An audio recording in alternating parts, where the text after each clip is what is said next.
రాజశేఖర రెడ్డి గారు కూడా చాలా ఇబ్బందులు వచ్చాయి. పర్సనల్ గా రాజకీయాల్లో చాలా డిసప్పాయింట్మెంట్స్ ఉంటాయి.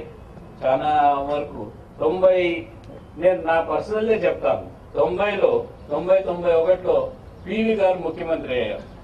పివి గారి కుటుంబానికి మా కుటుంబానికి, ఇందిరాగాంధీ గారికి మా కుటుంబానికి అతి సన్నిహిత సంబంధాలు ఉండేవి.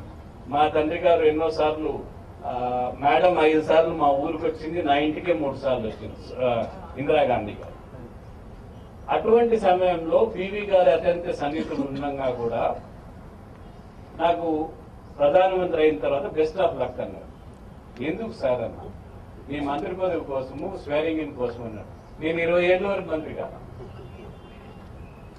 ఓపిక అనేది ఉండాలి. ఓపిక లేకనంటే రాజకీయాల్లో జరగదు. సరైన సమయంలో సరైన పదవి మనం కష్టపడి కాంగ్రెస్ పార్టీకి పనిచేస్తా ఉంటే ఖచ్చితంగా వస్తుంది.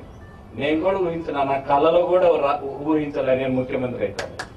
మంత్రి కాకుండా నేరుగా ముఖ్యమంత్రిని చేశారంటే కాంగ్రెస్ పార్టీ మీ పట్ల ఎంత దృష్టితో చూస్తా ఉంది ఒక్కసారి మీరు గమనించండి. నేను సోనియా గాంధీ గారిని ఈ 20 సంవత్సరాల్లో కేవలం ఒక 3-4 సార్లు కలిసిందా ఈ రాజశేఖర రెడ్డి గారు చనిపోతుంది. అంటే వారు ప్రతి ఒక్కరిని కూడా గమనిస్తున్నారు కాంగ్రెస్ వ్యక్తుల్ని.